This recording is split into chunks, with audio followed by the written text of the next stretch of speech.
ജോണിക്ക് വെളുപ്പാങ്കാലം തോട്ടിൻ കരയത്തേണം, ചുണ്ടത്തൊരു വീടി കൊളുത്തി കുറ്റിക്കാട്ടിലിരിക്കണം, സ്മൂത്തായി കാര്യം കാണാൻ പഴം രണ്ടു കഴിക്കണം, ഫലം കണ്ടു തുടങ്ങിയിടും.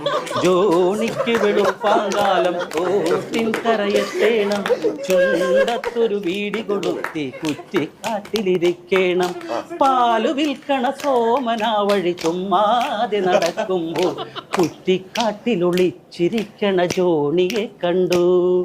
പഞ്ചായത്തിലപേക്ഷ വച്ചാൽ വീട്ടിലാകാലോ, പഞ്ചായത്തിലപേക്ഷ വെച്ചാൽ വീട്ടിലാകാലോ, കാറ്റ് മൂടണ ഫീലതൊന്നും വീട്ടിലില്ലല്ലോ, തൊട്ടാവാടികളും ചൊറിയൻ തുമ്പകളും